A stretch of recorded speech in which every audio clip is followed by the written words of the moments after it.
இந்த நாள் நல்ல நாள். ஒரு கவிதை யாருக்கு சேர வேண்டுமென்றால் இளைய தலைமுறைக்கு சேர வேண்டும். ஒரு கவிஞன் யாருக்கு அறிமுகமாக வேண்டுமென்றால் மாணவ தலைமுறைக்கு அறிமுகமாக வேண்டும். மூத்தவர்களுக்கு அறிமுகமாகிற ஒரு கவிஞன் ஒரு குறிப்பிட்ட காலத்தோடு நின்று விடுவான். இளைய தலைமுறைக்கு அறிமுகமாகின்ற கவிஞன் 100 ஆண்டுகள் வரைக்கும் கடத்தப்படுவதற்கு வாய்ப்பு இருக்கிறது. உங்கள் நெஞ்சிலே எழுதப்படுகிற பாரதிதாசன் வரிகள், உங்கள் நாவால் உச்சரிக்கப்படுகிற பெயர் நூற்றாண்டுகளை கடந்து பாவேந்தர் பாரதிதாசனை அடுத்தடுத்த தலைமுறைகளுக்கு கடத்தும் என்ற நம்பிக்கை எனக்கு இருக்கிறது. தமிழ்நாட்டு முதலமைச்சர் மாண்புமிகு தளபதி முத்துவேல் கருணாநிதி ஸ்டாலின் அவர்களுக்கு என் நன்றியை தெரிவித்துக் கொள்கிறேன். பாரதிதாசன் பிறந்தநாள் விழாவை தமிழ் வார விழா என்று கொண்டாடுவதற்கு அரசு ஆணை பிறப்பித்த முதலமைச்சர் நம்முடைய தளபதி மு.க. ஸ்டாலின் அவர்கள். கலைஞர் கொஞ்சம் கூட பாவேந்தர் மீது பேரன்பு குன்றாதவர். அந்த அன்புக்கு குறையாத அன்பையும் மதிப்புக்கு குறையாத மதிப்பையும் தளபதியும் கொண்டிருக்கிறார் என்பது எங்களை போன்ற கவிஞர்களுக்கு மகிழ்ச்சி தருகிறது, நிறைவு தருகிறது. தமிழின் மீது எங்களுக்கு நம்பிக்கை வருகிறது. இந்த விழா தொடக்கத்தில் வந்து பேசிய நம்முடைய அமைச்சர் சுப்பிரமணியம் அவர்கள் முதல் வார்த்தையை சொல்லி தொடங்கிய அந்த வார்த்தை எது என்பதை இந்த மன்றம் குறித்து அறிந்திருக்க கூடும். நான் என் காதுகளை அவர் நாவுக்கு அருகில் வைத்து கேட்டுக்கொண்டிருந்தேன். அவர் தொடங்கிய பொழுதே புரட்சி கவிஞர் என்ற வார்த்தையை சொல்லி தொடங்கினார். அந்த புரட்சி கவிஞர் என்ற வார்த்தை தான் இந்த விழாவுக்கு அடிநாதம். இந்த விழாவினுடைய வேர் புரட்சி கவிஞர் என்பது. மற்ற கவிஞர்களுக்கும் பாவேந்தருக்கும் உள்ள வேறுபாடு புரட்சி என்பது. அந்த புரட்சி எதன்பாற்பட்டது? எங்கிருந்து வந்தது அந்த புரட்சி? எல்லோரும் கடவுள் துதியமது பாடப்பட்டு கொண்டிருந்த பொழுது முதலில் பகுத்தறிவை இந்த மண்ணுக்கு பேசிய புரட்சி கவிஞர் பாவேந்தர். எல்லோரும் குங்கும பொட்டை பாடிக்கொண்டிருந்த காலத்தில் பொட்டில்லாத விதவைகளை பற்றி பாடியவர் பாவேந்தர். எல்லோரும் செல்வந்தர்களையும் மாடகூடங்களையும் பாடிக்கொண்டிருந்த பொழுது குடிசைகளை பாடியவர் பாவேந்தர்.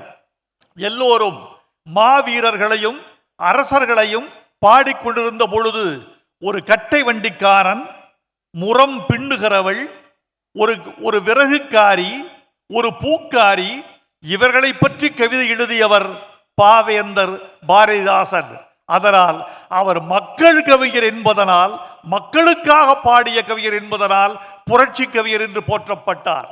ஒரு பூவை பார்க்கிற போது உங்களுக்கு என்ன தோன்றும்? ஒரு பூவை பார்க்கிற போது அழகியல் தோன்றும், வாசனை தோன்றும். ஐம்புலன்களில் ஒன்றான நாசிக்கு என்ன வாசம் வீசுகிறது என்று தோன்றும். கண்களுக்கு அழகு தட்டுப்படும், சௌந்தரிய ஒரு ஒய்யாரம் தோன்றும். அப்படியெல்லாம் தானே ஒரு பூவை பார்த்தால் தோன்றும். ஒரு வள்ளை பூவை பார்த்தால் எங்கள் தமிழ் கவிஞர்கள் ஒரு பெண்ணின் காதை போல் இருக்கிறது என்று சொல்லுவார்கள். எட்பூவை பார்த்தால் பெண்ணின் மூக்கை போல் இருக்கிறது என்று சொல்லுவார்கள். தாமரை பூவை பார்த்தால் பெண்ணின் தனங்களை போல் இருக்கிறது என்று சொல்லுவார்கள். சங்கு புஷ்பத்தை பார்த்தால் பெண்ணின் தோள்களை போல் இருக்கிறது, கழுத்தை போல் இருக்கிறது என்று பாடுவார்கள். ஆனால் தாமரை பூத்த தடாகங்களை பாவேந்தர் பாரதிதாசன் பார்க்கிறார். அவருக்கு என்ன தோன்றியது? அங்குதான் சராசரி கவிஞனுக்கும் புரட்சி கவிஞனுக்கும் உள்ள வேறுபாட்டை இந்த மன்றம் உணர்ந்து கொள்ள வேண்டும். எனக்கு மகிழ்ச்சி என்ன தெரியுமா? இந்த விழா முடிகிற பொழுது இந்த மாணவ கண்மணிகளில் ஒரு 10 பேர் இன்று முதல் நாங்களும் கவிதை எழுத போகிறோம் என்ற சபதம் எடுத்தால் அதுதான் இந்த விழாவுக்கு வெற்றி என்று நினைக்கிறோம். தமிழின் பக்கம் வரக்கூடிய கூட்டம், கவிதையின் பக்கம் வரக்கூடிய கூட்டம், அறத்தின் பக்கம் வரக்கூடிய கூட்டம், ஒரு புரட்சி கூட்டம் இந்த தலைமுறையில் உருவாவதற்கு இந்த விழா ஓர் அடித்தளமிட வேண்டும் என்று நான் நினைக்கிறேன். தாமரை பூக்களை பார்க்கிறார், தடாகங்களை பார்க்கிறார். தடாகங்களில் தாமரை பூக்கள் பூத்திருக்கின்றன. தாமரையின் வண்ணம் அவருக்கு தெரிகிறது, சிவந்த வண்ணம். தாமரையின் சௌந்தரிய சூழல் தெரிகிறது. நீருக்கு பக்கத்திலே பூத்திருக்கிற பூக்கள், தண்ணீர் தீப்பிடித்து விட்டது என்று ஒரு பழங்கவிஞர் எழுதினார். அப்படி அவர் எழுதவில்லை. ஏ பூக்களே, நீங்கள் எந்த கோயிலுக்கு சென்று சேரப்போகிறீர்களோ, எந்த மங்கையின் கைகளை அடையப் போகிறீர்களோ என்று அவர் பாடவில்லை. அந்த தடாகத்தை பார்த்ததும், தாமரை பூக்களை பார்த்ததும், அந்த தடாகத்தை வெட்டி தடாகமாக ஆக்கிய உழைக்கும் தொழிலாளர்களின் கைகளை நினைத்து பார்த்த கவிஞன் பாவேந்தர் பாரதிதாசன். தாமரை பூத்த தடாகங்களே, உமை தந்த அக்காலத்திலே எங்கள் தூய்மை சகோதரர் தூர்ந்து மறைந்ததை சொல்லவோ இந்த ஞாலத்திலே நீங்கள் பூத்து விட்டீர்கள்.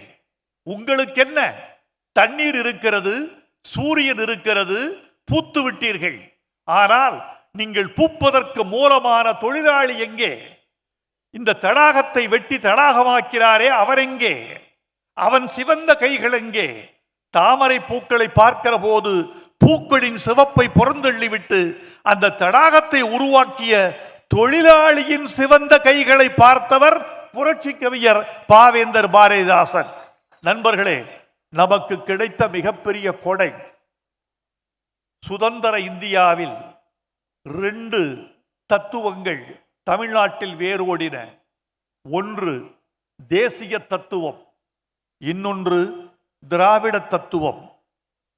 தேசியம் இந்தியாவை முன்வைத்தது, திராவிடம் திராவிடத்தை முன்வைத்தது.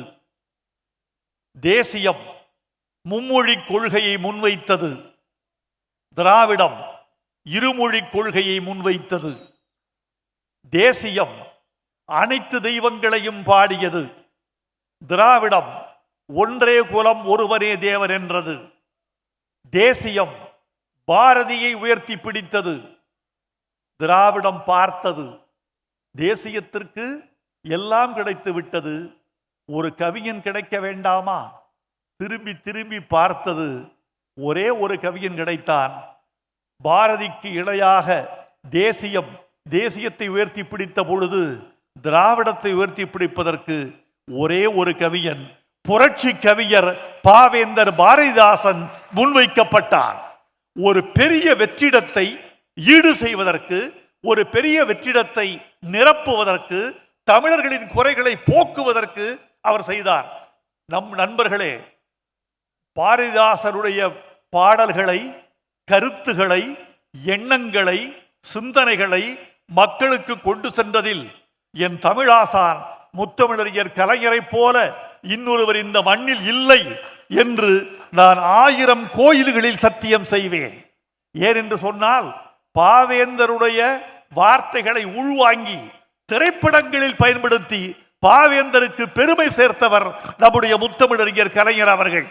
ஓடப்பராயிருக்கும் ஏழையப்பர் உதயப்பராகிவிட்டார் ஓர் நொடிக்குள், ஓடப்பர் உயரப்பர் எல்லாம் மாறி ஒப்பப்பர் ஆய்விடுவார் உணரப்பா அண்ணி.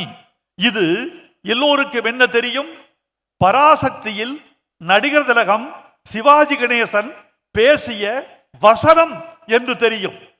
எத்தனை பேருக்கு இதன் மூலம் இந்த கவிதை எழுதிய ஆசான் பாவேந்தர் பாரதிதாசன் என்று தெரியும்? இது அழகான வசனமாயிற்றே, எழுதியவர் யார் என்று தேடி போய் பாவேந்தர் பாரதிதாசனுக்கு வணக்கம் சொன்ன தமிழ் கூட்டம் இருந்தது. பாவேந்தரை திரைக்குறைத்துக்குள்ளே அழைத்து சென்று தமிழ் மக்களுக்கு இன்னும் வெளிச்சம் போட்டவர் கலைஞர் அவர்கள். ஒரு நாள் 51 பாண்டிச்சேரிக்கு விரைகிறது நம்முடைய கலைஞரின் கார். பாவேந்தர் பாரதிதாசனின் வீட்டு முன்னால் கார் நிற்கிறது. தன் தோள் துண்டை உதறிக்கொண்டு பாவேந்தருக்கு வணக்கம் செலுத்துகிறார் முத்தமிழறிஞர் கலைஞர். யார்? கருணாநிதியா? வா வா உட்கார், என்ன விஷயமா வந்திருக்க? வேற ஒன்றும் இல்லைங்கய்யா, உங்க பாட்டு ஒன்று வேணும். எதுக்கு? படத்துக்கு. என்ன படத்துக்கு? பராசக்தி என்று ஒரு படத்திற்கு நான் வசனம் எழுதி கொண்டிருக்கிறேன். அதில் தொடக்க பாடலாக உங்கள் பாடல் வேண்டும்.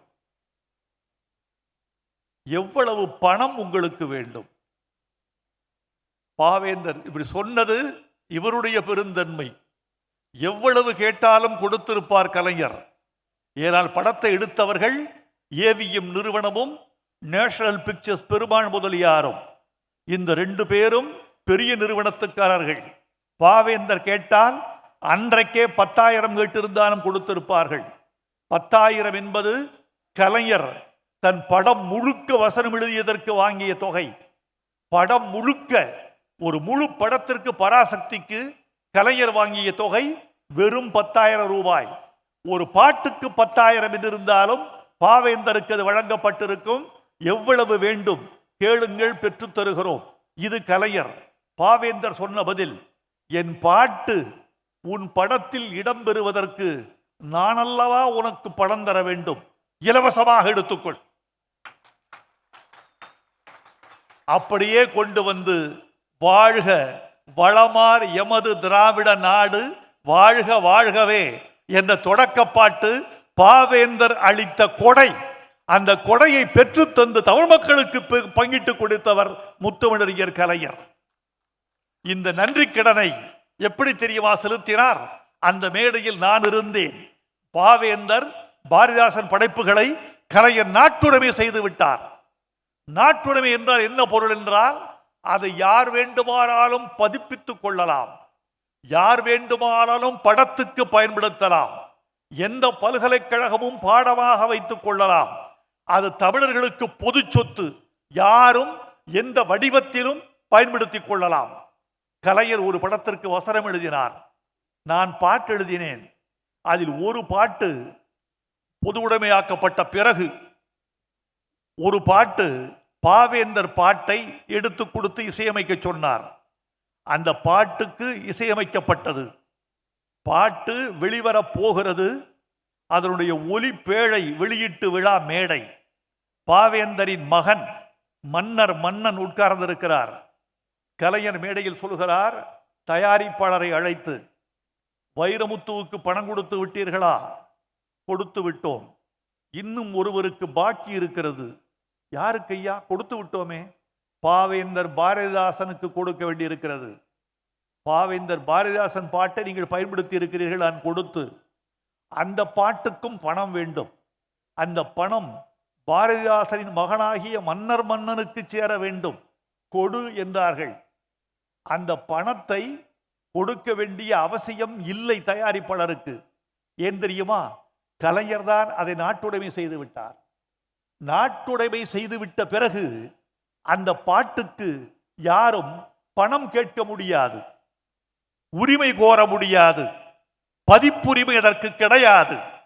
இருந்த பிறகும் கூட, பொதுவுடைமை ஆக்கப்பட்ட பிறகும் கூட, ஏனென்றால் பராசக்தி படத்துக்கு பணம் வாங்காமல் படம் கொடுத்த பாட்டு கொடுத்த பாவேந்தருக்கு இன்றைக்கு பணம் தேவையில்லாத காலத்தில் படம் கொடுத்து அதை ஈடு செய்தவர் கலைஞர். அன்று பட்ட கடன் இன்று கழிக்கிறேன் என்று கழித்தவர் பாவேந்தர் பாரதிதாசன் அவர்கள். நண்பர்களே, உங்களுக்கு நிறைவாக ஒரு செய்தி. பாவேந்தரின் கனவை நனவாக்கி கொண்டிருக்கிறது தளபதி மு.க. ஸ்டாலின் அவர்களின் அரசு என்பதை நான் பெருமையோடு தெரிவித்துக் கொள்கிறேன். பாவேந்தர் சொன்ன கனவு, என்னரும் தமிழ்நாட்டின் கண், எல்லாரும் கல்வி கற்று பன்னரும் கலைஞானத்தால் பராக்கிரமத்தால் அன்பால் உன்னத இமயமலையைப் போல உயர்ந்து பொங்குதல் எக்காலம் என்பது பாவேந்தரின் பாட்டு. என்னரும் தமிழ்நாட்டின் கண், எல்லாரும் கல்வி கற்று. எல்லாரும் என்பதை அடிக்கோடிட்டுக் கொள்ள வேண்டும். சலவை தொழிலாளியின் மகன், முடிதிருத்தும் தொழிலாளியின் மகள், விறகு வெட்டியின் குழந்தை, ஒரு களையெடுப்பவளின் பிள்ளை, யாருக்கும் வேறுபாடு இல்லை. இந்த மண்ணில் பிறந்த ஒவ்வொருவருக்கும் கல்வி என்பது உரிமை. எல்லா தமிழரும் கல்வி கற்க வேண்டும். இன்றைக்கு பாருங்கள், குடிமை பணி தேர்வில் தமிழ்நாடு பெற்றிருக்கிற வெற்றி முத்துவேல் கருணாநிதி ஸ்டாலின் தமிழ்நாட்டுக்கு கொடுத்த வெற்றி என்று நான் நினைக்கிறேன். ஆண்டுக்கு 100 பேர் தேர்ந்தெடுக்கப்பட்ட இடத்தில் கடந்த சில ஆண்டுகளாக 20 பேர், 25 பேர், 27 பேர் தேர்ந்தெடுக்கப்பட்டார்கள். இந்த ஆண்டு நான் முதல்வன் திட்டத்தினுடைய வீரியத்தின் காரணமாக, அதன் விளைச்சலின் காரணமாக, ஸ்டாலினின் முயற்சியின் காரணமாக 57 குடிமைப்பணி தேர்ச்சி பெற்றிருக்கிறார்கள் நம் தமிழர்கள். இவர்கள் தமிழ்நாட்டுக்கும் இந்தியாவுக்கும் ஆட்சி அதிகார துறையிலே பயன்பட போகிறார்கள். இது யார் கண்ட கனவு? பாரதி கண்ட கனவு, பாவேந்தர் பாரதிதாசன் கண்ட கனவு, பெரியார் கண்ட கனவு, அண்ணா கண்ட கனவு, கலைஞர் கண்ட கனவு.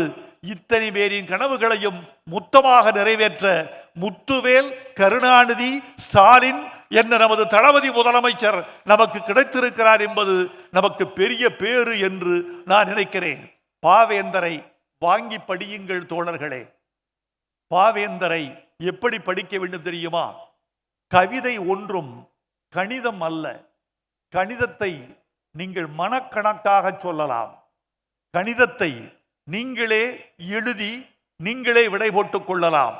கணிதத்திற்கும் கவிதைக்கும் உள்ள வேறுபாடு, கணிதம் என்பது மௌனத்தால் வாசிக்கப்படுவது, கவிதை என்பது ஓசையால் வாசிக்கப்படுவது. எந்த கவிதையையும் யாரும் தனியாக படிக்க வேண்டாம். இனிமை தமிழ் மொழி எமது, எமக்கு இன்பம் தரும்படி வாய்த்தரல் அமுது, கனியை பிழிந்திட்ட சாறு, எம் கதியில் உயர்ந்திட யாம் பெற்ற பேரு. இந்த வரிகளை நீங்கள் மனதுக்குள் வாசிக்க வேண்டாம், வாய்விட்டு வாசியுங்கள், ஓசையோடு வாசியுங்கள். உங்கள் தாய் கேட்கட்டும், தந்தை கேட்கட்டும், மகன் கேட்கட்டும், மகள் கேட்கட்டும், தாத்தா கேட்கட்டும், பாட்டி கேட்கட்டும். திண்ணையில் அமர்ந்து வாசித்தால் தெருவில் போகிறவர்கள் கேட்கட்டும். வாய்விட்டு வாசித்தால் தான் தமிழ். அதற்கு பெயர்தான் கவிதை. கவிதை என்பது எழுத்தோடு கூடியதல்ல, ஒலியோடு கூடியது, ஓசையோடு கூடியது, இசையோடு கூடியது. பாவேந்தர் பாரதிதாசனின் பைந்தமிழை ஓசையோடு வாசியுங்கள், இசையோடு வாசியுங்கள், அசை போட்டு வாசியுங்கள். உங்கள் குரலால், உங்கள் மொழியால், உங்கள் இசையால் பாவேந்தர் பாரதிதாசன் தெருவுக்கு தெரு வாழட்டும். கவிஞர்கள் வாழுகிற நாடு நாகரிகம் உள்ள நாடு. கவிஞர்கள் கொண்டாடப்படுகிற தேசம் பண்பாடு மிக்க தேசம். கவிஞர்களை உயர்த்தி பிடியுங்கள், நாடு மேம்படும். வெள்ளத்தனைய மலர் நீட்டம், மாந்தரதம் உள்ளத்தனையது உயர்வு. ஆகவே தோழர்களே, உங்கள் உயரத்திற்கு ஏற்ப தமிழ் கவிதை வளரும். தமிழ் கவிதை வளர வளர தமிழ்நாடு வளரும். தமிழ்நாடு வளர வளர தமிழன் வளர்வான். வாழ்க புரட்சி கவிஞர் பாவேந்தர் பாரதிதாசன். வெல்க தமிழ். நன்றி, வணக்கம்.